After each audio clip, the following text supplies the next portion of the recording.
Bienvenue sur Bulle de Bonheur, le podcast pour prendre le temps d'être heureux. Je suis Raphaël Defoucault, chercheuse inconditionnelle de Bulle de Bonheur. Ce podcast est propulsé par 2 minutes de bonheur et publié tous les jeudis. Aujourd'hui, nous vous proposons l'épisode numéro 7 de notre saga de l'été.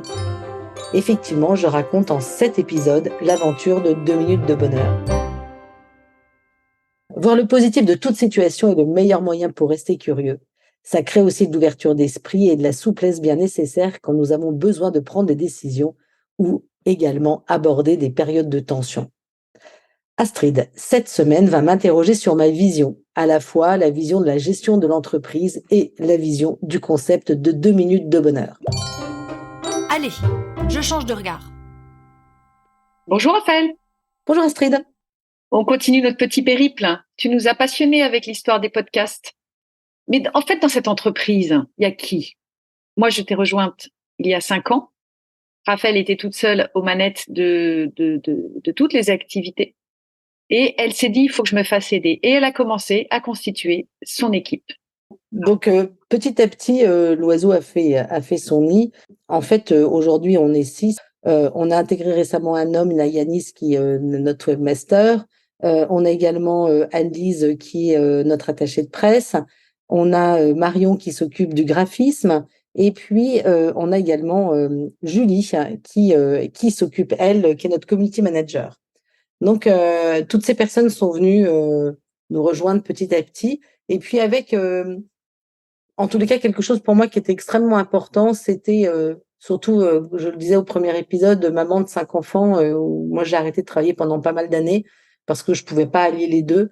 Moi, j'ai à cœur de pouvoir offrir aux personnes qui nous rejoignent de pouvoir gérer leur temps comme ils le souhaitent.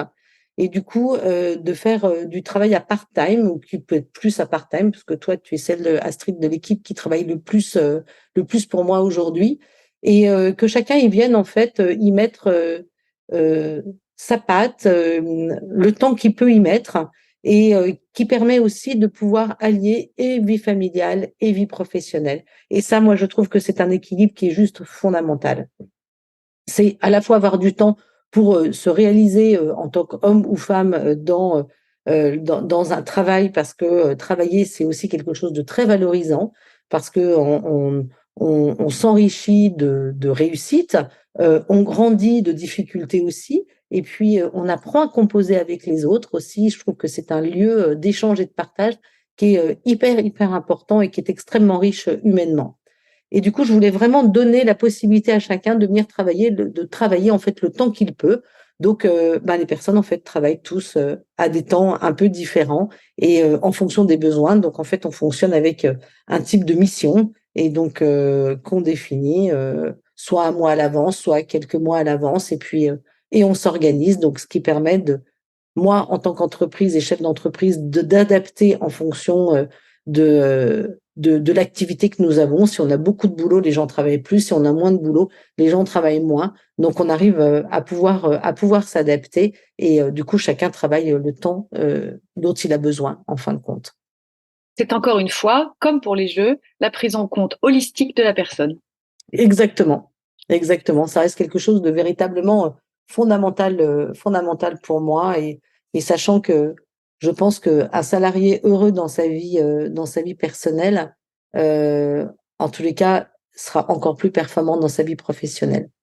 Je le vois bien, les personnes que je peux accompagner qui vivent des séparations, c'est compliqué. Ça fait partie des plus gros traumatismes de la vie, je pense.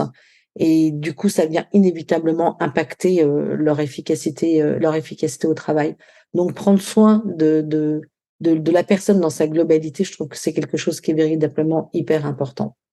Alors, du coup, pareil, étant basé d'abord en Belgique, aux États-Unis, au Canada, donc avoir des bureaux, ça n'avait pas de sens. Donc, en fait, on est chacun en remote, hein, donc dans un univers qui Télétravail, on dit, quand on est revenu. Voilà, je suis revenue en France maintenant, et du coup, donc de télétravail, donc qui permet donc de pouvoir s'arranger au niveau de ses horaires. Donc c'est pareil dans toutes les missions qui sont confiées à chacun. Chacun s'organise absolument comme il le veut. Il peut travailler la nuit, il peut travailler en journée, ça m'est tout complètement égal. On fixe des deadlines, et puis que ces deadlines, c'est important qu'elles soient respectées par contre. Donc ça, c'est quelque chose à laquelle je suis attentive, et j'y suis attachée même. Mais elle n'est pas esclavagiste, hein. Vous l'entendez dire qu'on travaille la nuit. Non, non, non, c'est libre choix. Personnellement, je ne travaille pas la nuit. Mais quand elle parle de nuit, c'est surtout parce que quand on pense à notre webmaster, l'homme de l'équipe, il habite de l'autre côté de l'Atlantique. Donc quand il travaille la nuit, c'est la nuit pour nous, mais pour lui, il fait jour. Exactement, exactement. Donc en fait voilà, donc ça c'est quelque chose qui est pour moi vraiment intéressant et bien évidemment j'aspire à ce que l'entreprise grandisse. Je voudrais garder ce même principe. Alors on a une réunion hebdomadaire donc où on se retrouve avec notre petite particularité, c'est que bah après tout on est des cordonniers bien chaussés parce que on démarre chaque réunion avec une carte du jeu 2 minutes de bonheur et qui apporte une véritable cohésion dans l'équipe. Oui, ça c'est vrai. Et ce que je dis souvent, c'est que je ne connais pas physiquement tous les membres de l'équipe puisqu'on habite, on est un petit peu disséminés en France et de par le monde, mais que j'ai quand même l'impression de les connaître très très bien parce que par les questions, on aborde des sujets qui n'ont rien à voir avec notre vie professionnelle et qui permettent de cerner bien les personnes et du coup de mieux travailler puisque on sait en connaissant les goûts, les intérêts, les valeurs des personnes, on arrive à mieux travailler parce qu'on sait exactement comment les prendre. Et je dois dire, depuis longtemps qu'on joue maintenant à ce jeu, moi, je le plébiscite pour les réunions d'équipe parce que, franchement, pour tout manager qui veut mettre de la cohésion dans son équipe, ce jeu est une sacrée pépite. Clairement, clairement, mais je crois qu'on en a un peu parlé aussi dans un autre épisode, mais je trouve que ça vaut le coup de le redire. Oui. C'est que ces petites cartes, bah, elles vont amener beaucoup de bienveillance aussi dans l'équipe. On démarre avec plein d'émotions positives en fait. Et je trouve que c'est comme si on mettait de côté en fait tous nos tracas parce que bon, on en a tous évidemment, bien sûr, des tracas. On n'est pas dans un monde de bisounours. Mais le fait de démarrer avec cette question, en fait, c'est comme si on laissait à la porte de l'ordinateur toutes les difficultés et on est là. Et pendant 10 minutes, en fait, on est là avec des émotions positives et du coup, ça insuffle quelque chose de très intéressant ensuite dans le travail d'équipe. Oui. Et la réunion derrière, d'ailleurs, est souvent très productive. Absolument, absolument. Brainstorming, Raphaël a une particularité quand elle travaille, c'est qu'elle a besoin de brainstormer et elle a besoin de l'équipe pour ça. Donc, pratiquement chaque semaine, il faut soit pour choisir un titre, une ligne, une baseline, beaucoup de sujets différents. Et elle nous dit brainstorm. Et hop, il faut qu'on réfléchisse. Et c'est très éclairant de voir ce que chacun dit, parce que nous sommes tous différents, avec des particularités, avec des personnalités différentes. Et c'est très très riche ces moments de brainstorm en équipe, parce qu'il en sort toujours quelque chose de très beau et de très bon. Et d'assez optimisé en fait. Alors bah, j'avoue que pour moi l'équipe est fondamentale, hein. Tu l'as dit plusieurs fois Astrid, je suis toujours pleine d'idées, j'ai 1000 projets à la seconde et en fait j'arrive pas toujours à trier moi-même toute seule. Et en fait j'ai besoin de mon entourage pour m'aider à trier en me disant non non ça on laisse tomber, non mais ça plus tard. Et ça me fait réfléchir, ça me fait avancer, ça me fait affiner aussi. Je trouve qu'il y a rien de tel que de parler de ce qu'on fait ou de ce qu'on a envie de faire pour que ça s'affine, parce que, il y a des réactions, parce que ça suscite des questionnements et ça, je trouve que c'est très, très intéressant. Tu approfondis ton idée comme ça. Exactement. Alors du coup maintenant, demain, quelle nouvelle idée vas-tu pondre? Alors, bah, j'ai plein d'idées, au niveau des coffrets notamment. Je trouve que, bon, au niveau des jeux de conversation, on a sorti des cartes digitales maintenant là, donc il y a quelques mois là qui démarrent tranquillement. Donc ça, je trouve que c'est très intéressant. L'idée, c'est véritablement que les cartes soient disponibles n'importe où. Je veux plus entendre: «Zut, j'ai oublié les cartes». Donc on a la possibilité de pouvoir se connecter, n'importe où. Donc en fait, c'est la possibilité, donc quand on achète un jeu de 60 cartes, d'avoir 4 mois gratuits pour voir, avoir ces cartes numériques. Et puis ensuite, un petit abonnement de 1,99 par mois qui donne accès à 10 cartes numériques chaque mois. Donc ça, je trouve que c'est très intéressant parce qu'elles sont à chaque fois différentes. On se colle davantage à l'actualité, également à la saisonnalité. Donc ça, je trouve que c'est vraiment intéressant de pouvoir de pouvoir les proposer donc à nos utilisateurs des jeux. Et puis derrière, au niveau des coffrets, je trouve qu'il y a encore énormément de travail à faire pour accompagner tous ces moments clés de la vie.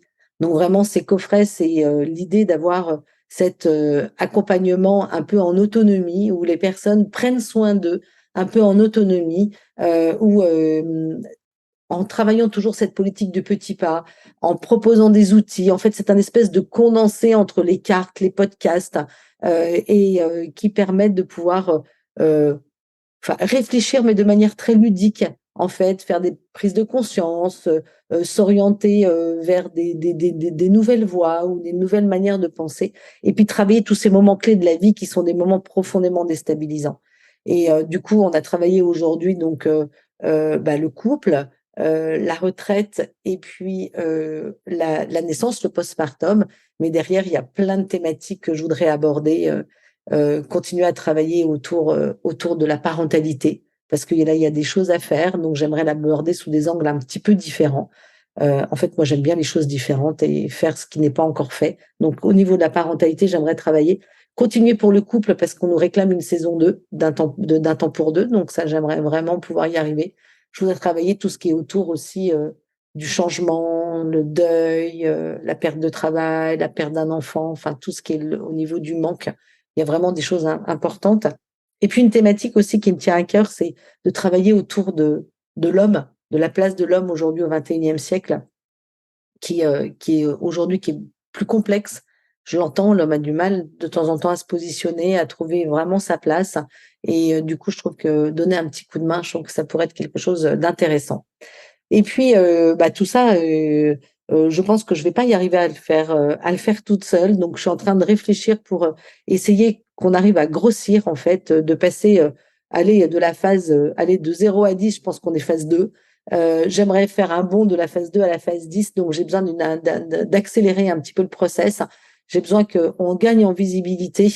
D'ailleurs, vous, hein, auditeurs et puis utilisateurs de tous nos outils, surtout, parlez-en autour de vous. C'est hyper important pour le déploiement, en fait, du concept de 2 minutes de bonheur, parce que je pense que véritablement, ça le mérite au regard de tous les retours extrêmement positifs qu'on peut avoir et qu'on peut entendre.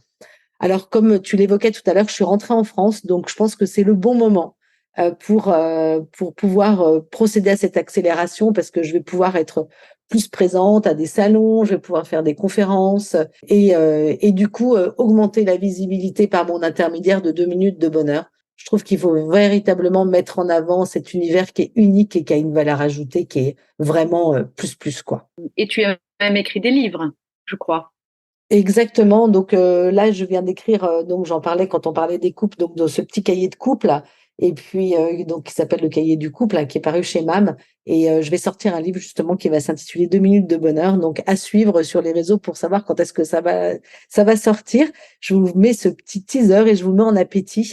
Donc c'est pareil, ça va être un résumé en fait un peu un résumé de toute ma pensée, de tout mon savoir-faire, de mon savoir-être, de toutes mes connaissances, où je vais aborder plein de thématiques et puis toujours aborder de cette même manière avec de manière de lecture fractionnée pour pouvoir que chacun puisse rentrer en fait dans cette thématique sous un angle différent. Et puis j'aimerais bien lancer des masterclass, donc ça c'est l'objectif pour 2024.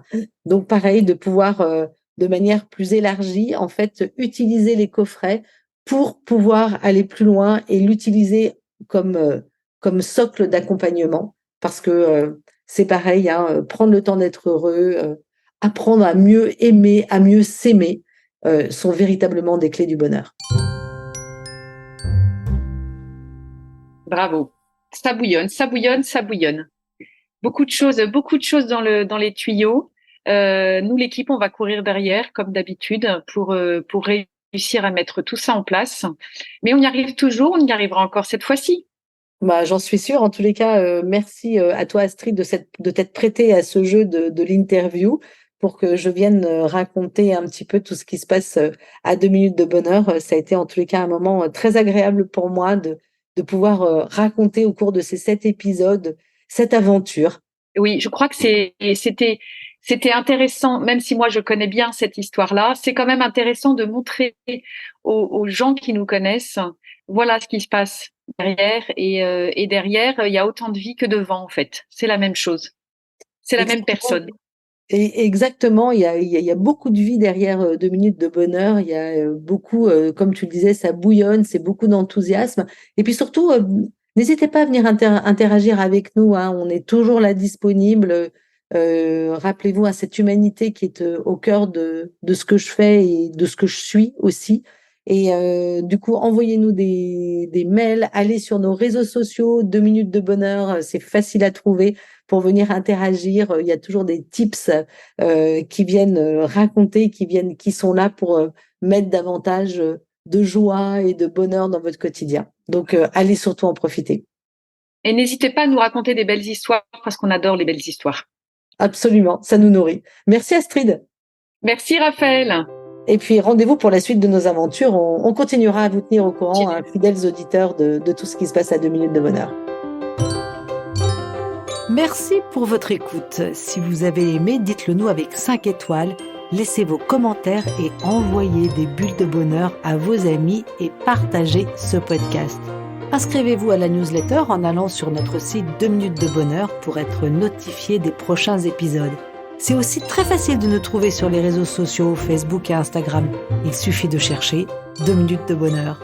Bulle de bonheur est propulsée par 2 minutes de bonheur, des outils pour créer du lien et prendre le temps d'être heureux.